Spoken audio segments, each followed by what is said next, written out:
Hello, my name is Lindsay Weirich, and you're listening to the Frugal Crafter podcast. I'm so glad you're here. And this week, we're going to talk about decluttering your art supplies and things you might want to think of before you do so. And I also just want to take a quick moment to apologize for the big break that was between this podcast episode and the last one. My husband went back to radio full time, so I just kind of took a month or so to get my bearings on doing the editing and other daily business things by myself. So I feel like I've gotten a pretty good groove, and hopefully the podcast will resume back at a weekly pace, or at least a couple times a month. And I just want to thank you for coming back and listening to this episode after a long gap in episodes. So we're going to talk about decluttering. I love this week between Christmas and New Year's. It's kind of, it feels like you have more time. Like this week just kind of slows down. It is, especially if you are on vacation or if you are on school break or if you're like me and you're self-employed.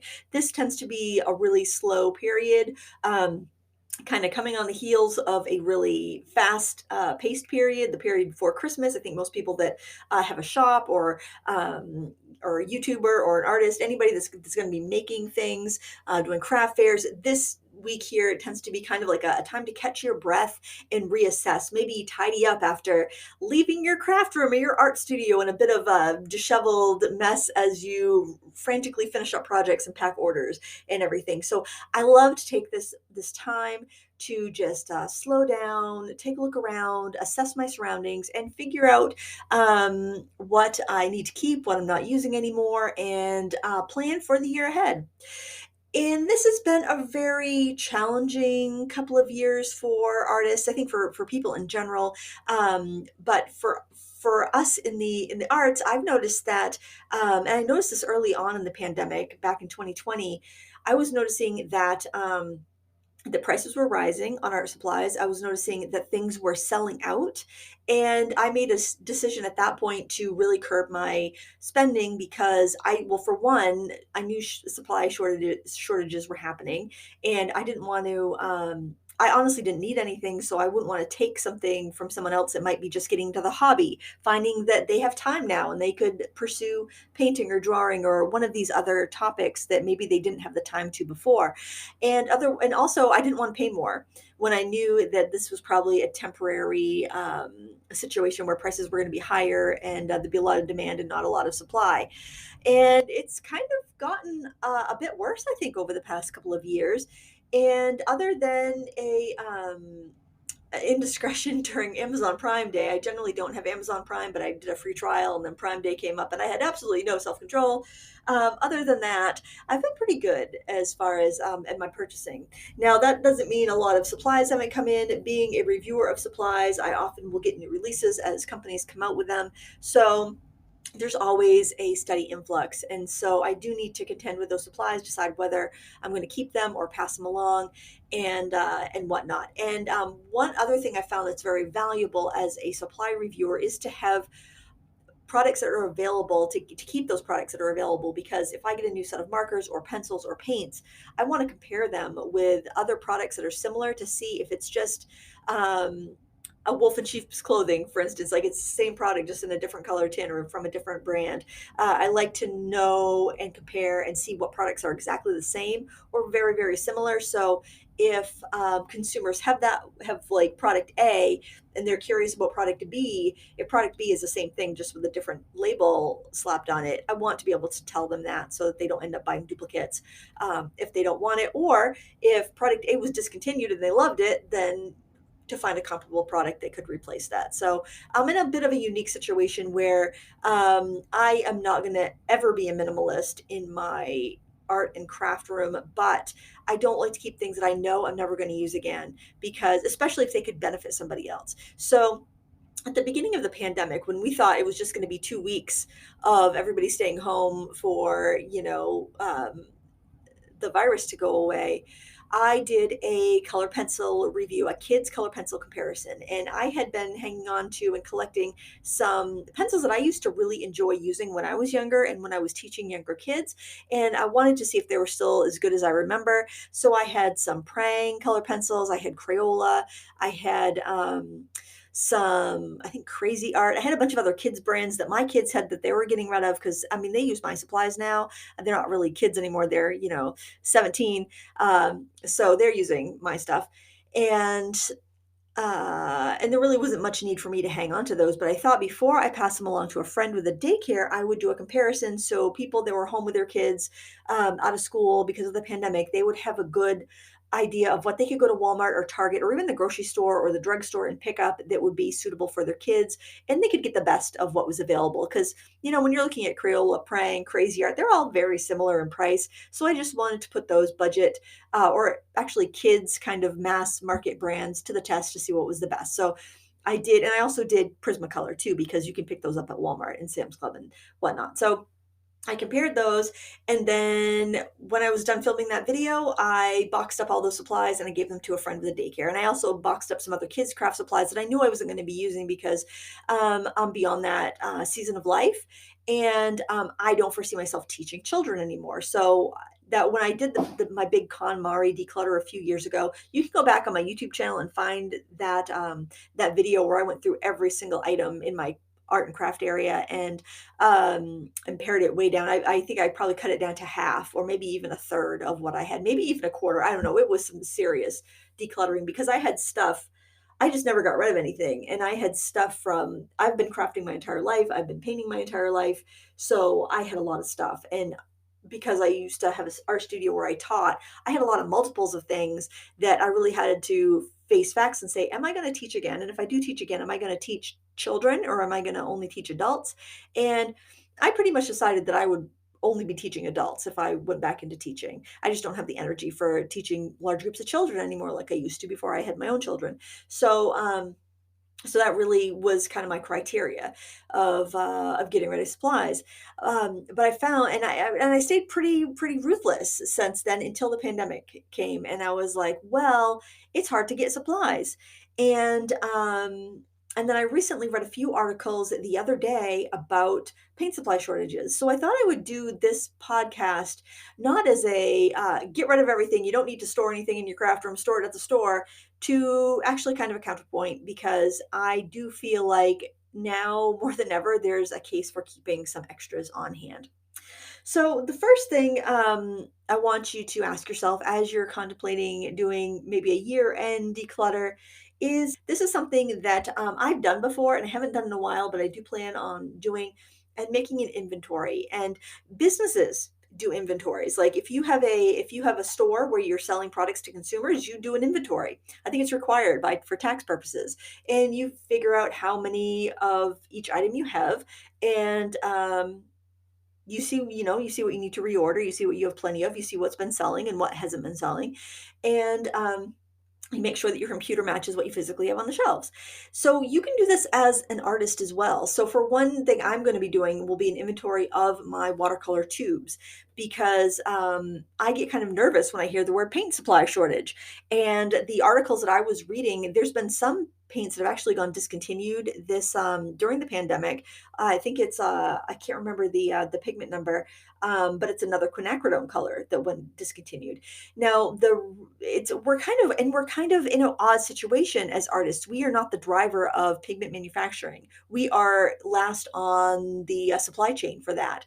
It goes to automotives, it goes to plastics, it goes to interior like house paint, things like that. And at the end are the artists. So we're getting what's left over. And if these industries are having supply shortages, there might not be any left when it comes to fulfilling art supply companies' orders. So that's something that in reality we need to just kind of be aware of. And I've also noticed a trend of companies not making extra.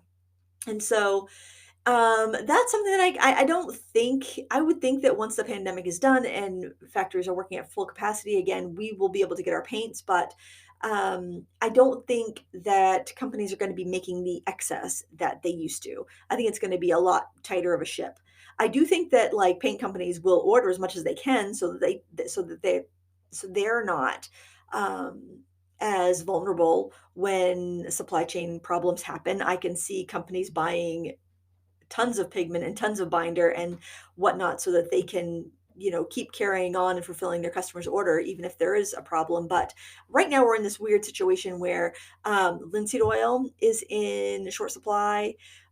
Titanium white is in short supply, and that is in everything from your house paint to your cosmetics to artist paint. And artist paint is the last thing on the rung, guys, the last rung on the ladder.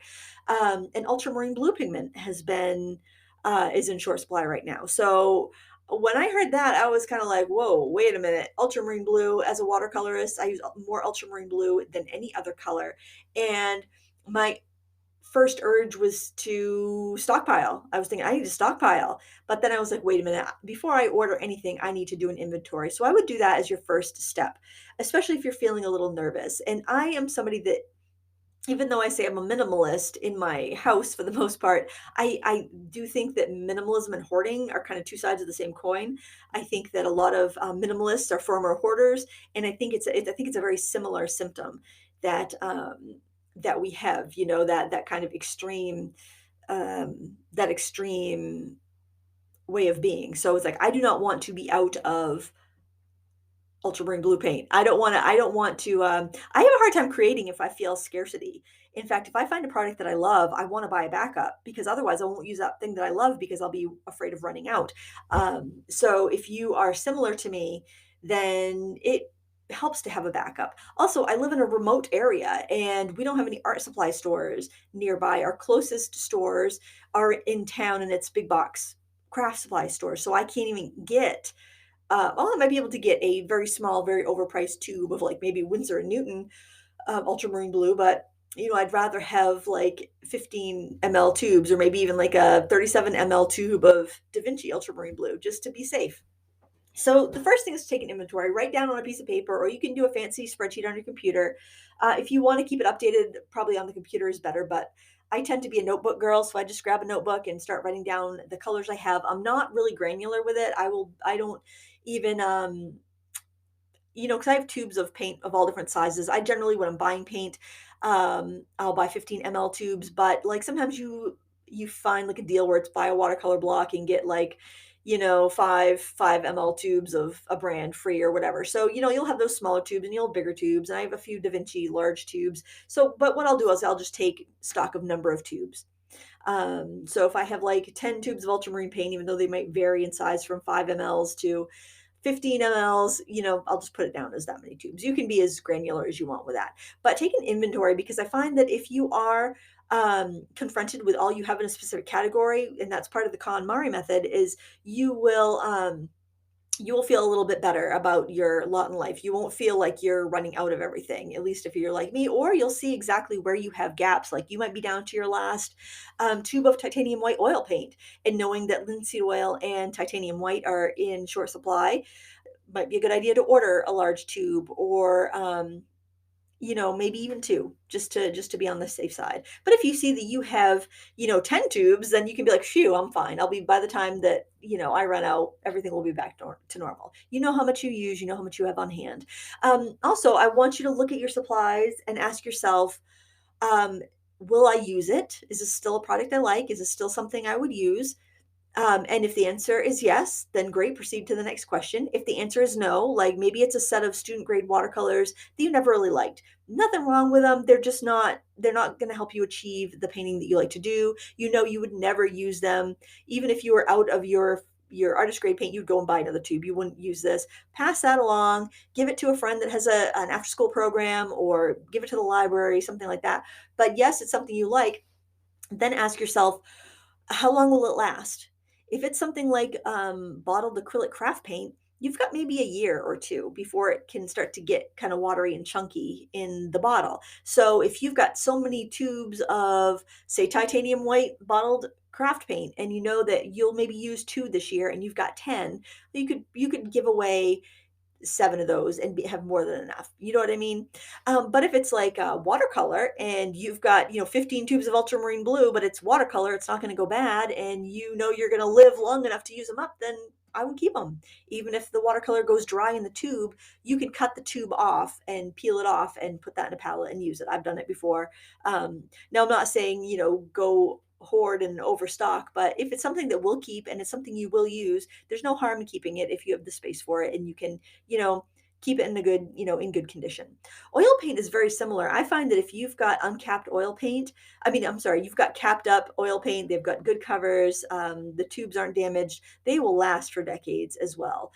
Acrylics, tube acrylics will last longer than bottled acrylics. It's a thicker formula. It doesn't contain as much water, and there's not usually extra air in the tubes, especially if it's like a tube that kind of compresses around the paint. If it's a tube that kind of pops back to its original shape, even after you've squeezed the paint out, those aren't going to last as long. Those can go kind of chunky in the tube. But like I found the paint pouches that are getting more popular now, those last really well. And the kind of thicker tubes that compress around the paint as you squeeze them, those last really well too. So though you could probably get 5 or 6 years out of those. But if you know you have more paint that you're going to use in say like 5 years, you might want to think about passing on some of the ones that aren't your favorites and get to using the ones that you have that you do really like. I find that like acrylic paint pens, if you're not using them regularly, they don't last very well. So if you have some and they're already opened and you're not using them on a weekly basis, you might want to pass those along because they're probably going to dry out on you before you get a chance to use them up. But again, that's your prerogative. I find the plastic tipped paint pens, like the fine Posca pens, last a lot longer and can be refilled. So those, like if I'm going through my paint pens, those I definitely would keep. But the bullet tip spongy paint pens, those need a little more care, and it's almost to the point where if I'm not going to use them regularly, I should probably just pass them along and use paints and brushes because they're just kind of a pain if they're not flowing right and not working right. And if you can give them to somebody that will use them, maybe the library, if they're doing a rock painting class or something like that, that's a mess-free way they can do acrylic paints with their kids, and it's a better use of those supplies. And then, I might think of those in the future if I'm going to buy other paint pens. It's like, am I really going to use these? And plan accordingly. Oftentimes, I'm getting products like that in from brands that want me to review their products, or they're coming in maybe a subscription box or something like that. And oftentimes, products that come in subscription boxes are the ones that tend to sit on your shelf and not get used because they're just um, they're just not your cup of tea because you didn't choose them yourself. Something else I want to mention is to assess your level of comfort with clutter. Everybody's different. I'm probably comfortable with more stuff than a lot of people are when it comes to arts and crafts. I've got an area where I keep my supplies stored, and then I have an area where I work, where I just keep my daily products that I use all the time and decoration stuff, basically. So I have my filming studio, and then I've got my storage space. And that's kind of an unusual situation. So you might have a studio or a spare bedroom and a closet, and the closet might be your storage space, and the studio area, the room area might be where you work, and you might not want to have supplies out. So you need to kind of assess your comfort level. If it stresses you out, gives you anxiety to have a lot of product around, then you want to go with less, because if you're stressed out, you're not going to want to go in your art room and create. So you got to get that balance. And you might be somebody who likes to have extra stuff around. I call it comfort clutter. I didn't make that up. I can't remember where I heard it, but I have a bookshelf full of watercolor palettes that is my comfort clutter. I enjoy looking through them. I enjoy selecting one to paint with. They all get used eventually. They all get rotated around. And it is a lot of paint, but I enjoy it, and it sparks joy, as Marie Kondo would say. So I keep it. But there may be another type of product like fabric, for instance. Having a lot of fabric or a lot of yarn would stress me out because I don't use it often enough to get through it, and it just makes me feel bad to have it around. So you might want to assess your level of comfort and see if there are some products that you really don't like having excess of. I have two plastic totes that have my yarn in it, and I don't let myself go out of those two plastic totes.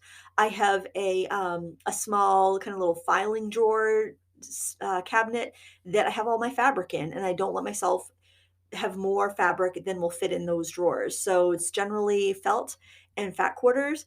And I only buy yard goods of fabric if I have a specific project and I'm going to be doing it right away. So because yard goods would never fit in those drawers. Those drawers are pretty small. So you got to assess your own comfort level. Now, if you're somebody who sews all the time, you quilt, make doll clothes, that sort of thing, you may have a room full of fabric and that might feel just fine and comfortable to have. So you've got to definitely tailor that to your expectations. Don't go on Pinterest and look at beautiful craft rooms and think, I need to have this much fabric and I need to have this much paint and I need to have this much decor. Everybody's different. You might wanna just have a plain white room with nothing in it and a closet with your supplies, and if you get more than will fit in the closet, you need to declutter. That might be your comfort level. Everybody's different. You may live alone and you may have, 3 spare bedrooms filled with art supplies, and that might be your level of comfort. As long as it's your products are clean and taken care of and you can find what you want with a short period of time. I have a 30-second rule. If I can't find it in 30 seconds, then I have too much. I apologize if you just heard my stomach growl. I just went upstairs. I thought I heard one of my kids calling to me, but they weren't actually. And so I had just run upstairs, and then we started talking about lunch, and then I got hungry. Brief aside there. Uh, so you just need to assess what you're comfortable with, and if you can reasonably use up the supplies before they go bad. Now, keep in mind there are a lot of supplies that are not going to go bad under general storage conditions. Colored pencils. I've never had a colored pencil go bad or get all dried out or just stop working well. And I have some Prismacolors from when I was 5, and that was a long time ago, and they're little nubbins, but they still work fine. Colors that I don't use as often. Actually, they're better than the modern Prismacolors, but stuff like that, pastels, especially soft pastels, watercolors, they keep indefinitely. Now, some things will go by quickly. So if you have these products, I would urge you to use them up in projects or pass them along to somebody that can use them if you've had them a while. Resin is one that does not have a long shelf life. I think they say 6 months. I've kept mine longer than that and had it workable, but definitely don't stock up on that. Don't buy it ahead. If your local store has a clearance sale, only buy it if you're going to use it up right away. But supplies like stained glass or glass rods for bead making, things like that will last indefinitely. It seems to be if things go through a chemical change when they dry, those are the things that have a short shelf life. Acrylic paint goes through a chemical change. Oil paint dries by evaporation. Watercolor dries by evaporation. Um, Something that like resin that goes through a chemical change, and once it goes through that change there's no undoing it. So think of it that way when you're asking yourself how long are these going to last. Color pencils are already dry, pastels are already dry, they don't really go through another process. Oil pastels can dry out a bit, but in their stick you might get a little bit of a skim on the end that you would want to scribble off, but they really shouldn't be drying out that much. Now, I don't live in the desert. I live in Maine, which is a fairly humid climate. Not super humid. It's not like Florida or anything, but it's not a very dry climate. It's a little drier in the winter than the summer. But also, my workspace is in my basement. My storage space is in my basement, so everything stays about 60 to 65 degrees and at about a 40% humidity level. So it's very consistent here. I don't store my paper here. My most expensive paper is upstairs in an environment that's generally about 20% humidity and 70 degrees. So that's very consistent. Maybe 20% is, let me look at my humidity thing. Oh, it's actually 36% down here. So yeah, it's probably about 20% up there. It's drier. It's very climate controlled. But because sheet cotton paper is expensive, I want to make sure that it stays very consistent because I don't want to lose the investment that I've made in my watercolor paper, because I probably have a lifetime supply upstairs under my bed. And definitely was a that's a product of buying as a teacher and not changing your habits once you're not teaching in person in a large studio setting like I was. So that's another thing as you're going through your purchasing for the new year. Now you may purchase as you need it. That's probably the smartest way to do it, except we're in this weird pandemic time. So you may want to, buy a little bit ahead. Ask yourself realistically, how much can you use before this product goes bad? Or maybe it's paper and you don't have a great storage solution. Maybe say, how much can I use in a year? And kind of use that as a guide when you're buying so that you don't overbuy and things don't end up going bad. The only issues I've had with paper going bad has actually been on cellulose paper, and it's been, the sizing going bad on it, and I think there was a humidity situation, and probably those pads were in my car, traveling around with me and, getting in different, getting in a more flux of, different humidities that you generally wouldn't have in my studio. But if you live in an area where your studio changes. Maybe you have a studio that's a converted shed or a porch and you're getting big swings in humidity and temperature. Um, it's just something that you just don't want to overbuy because you don't want those products to go bad. But if you're a watercolorist, your paints shouldn't be something to worry about too much. Just keeping your palettes flat. So if you're in a humid environment, the paint won't like ooze out of the wells. I learned that the hard way, storing a palette on its side once and having the paint actually just kind of like ooze, that's the best way to describe it, just kind of like very slowly started to travel across the palette. So just something to kind of keep in mind. And I'm gonna look at my notes here, see if there's anything I haven't messaged or haven't managed to talk about. Um, yeah, I think it's about your comfort level and what you're going to use and what you feel good having around. And you'll probably still be able to go to the craft store and buy a overpriced a little tube of paint if you need to. But there's been a lot of empty shelves in my area. Michael's recently opened up. It was at the beginning of 2020, I think March. And or no, it was it March of the no, it was March of this year. And they still haven't gotten all their shelves completely stocked yet because of the supply chain shortages. So it's just something to keep in mind so that you can keep being productive and working, but also not being stressed out over having too much supplies. Taking inventory is really going to help you, make sure that you have what you need. You can order those things that you do need and not panic buy and get more stuff than you can use. Now, another tip that helps me avoid impulse buying is when I learn about a product that I want to try, I write it on a piece of paper and I stick it on my bulletin board. Or if I notice I'm running low on something, like I was running low on the antique white color in my Inktense pan paints, and I was also almost out of the antique white Inktense stick. So I wrote those two products down. When I was ready to place an order for other art supplies, I ordered a couple Inktense backups just so I had one to replace the one I was almost out of, and then a couple extras for when I use those up because I use that color up a lot. And I also like to have an extra one of those just to throw in like a travel bag or another palette that doesn't have a white that I might want to have that opaque color in. I actually couldn't get the paint pan because that was sold out. So I bought three of the sticks and I could just break down the stick to put in the paint pan when it's completely out, if I can't get a pan by then. So keeping a list like that, if you know that you're almost out of fixative or you want to try a certain brand of paints or maybe you're almost out of a certain paint, write all that down so that when you are in need of something that you need to order, you can add these other things to your shopping basket so that you don't have um, higher shipping costs. Either it brings you up to the free shipping level, or if you're ordering from a place that doesn't offer free shipping, you're at least paying for shipping once and getting all the things you need all at once. So instead of a bunch of little orders where the shipping can add up to, big expense when all is said and done. So just little habits like that are a great way to maximize your supplies, maximize your time, keep you feeling happy and creative instead of feeling burdened by too many things or worried that you're going to run out of things. It's kind of a delicate balance, and it can be really easy to go to either side, either getting rid of almost everything so that you're not stressed out by all the stuff, or hoarding because you're worried you're going to run out of the stuff. And I hope this helps you just kind of clarify a bit and go through your supplies and start the year off right in your art room. I think it's so fun to organize and to go through and declutter. And also, I think it's fun to, share supplies with other people that might not have it, especially when you have an abundance. Things like markers that may dry out before you get a chance to use them, or maybe you have an overabundance of a certain supply because you bought a few different sets of colored pencils to figure out which one you liked, and then and then you realize, well, I really like these. I'm not going to use those other ones. You can pass on the other ones if you know you're not going to use them. And everybody's different. You just got to find your comfort level and work with that. And I am rooting for you. I think you are going to have a very creative 2022.